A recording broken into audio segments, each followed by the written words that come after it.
Зоран Заев тврди дека Груевски работи на уништување на соживотот во Македонија, презентирајќи ги аудио снимките од прислушуваните телефонски разговори на Јанкуловска со нејзиниот сопруг и со Мартин Протоѓер.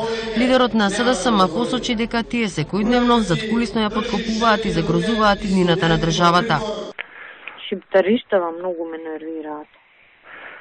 Не ги третирајте. Нема како може да бидат бе толку глупи. Што тие од еден маска му направија проблем не од ова. Што очекуваш? Од што направија проблем? Од маскен балон. А, да. Племе невидено. Нема со нив соживот. Нема како соживот. Да. Треба да се расчисти еднаш за секојаш. А војна да имаме? Абе, ние, ако е да покажеме кој е посилен, за еден саат ќе ги смачкаме. Ама работата е да не покажуваме мускулите.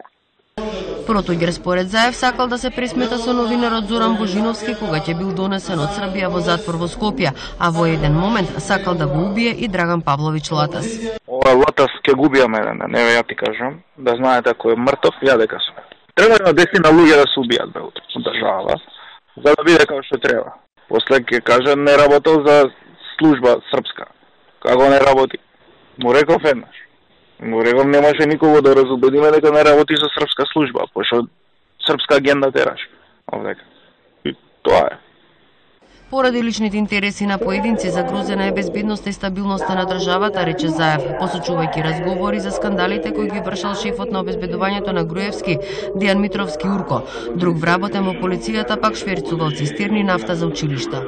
Таму навредиле една негова блиска личност негдека на врата, сакала да влезе, ја навредиле.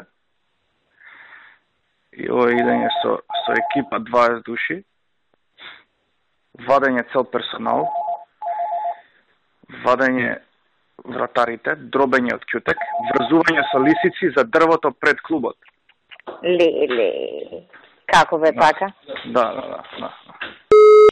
Добро, ние имаме и друг човек што се занимава и со други работи. Шверцува нафта овдека од обезбедувањето исто. Тоа не знам. До таму ли паса? По школи носи цистерни нафта, па наместо 3 тона, 5 тона. Груевски според Заев интервенирал да се изгради зграда кај хотелот Бристол. Ја го имам пикирано на земјиште, знаеш каде, спроти Бристол. Што остана, нели, на едниот ќош ставивме 2-3 згради кај што и гражава. Добро. А на другиот не остана не стаено, ама многу ќе се буна станарите. Ќе најдеме некој вака како Совет за радиодифузија, што имаат сами пари, како се викаат тие регулаторни и такви некои ќе најдеме да се изгради една убава така барокна зграда. Заев најави дека и натаму ќе продолжи да објавува аудио снимки од прислушувани разговори меѓу владени функционери, како дел од проектот Вистината за Македонија.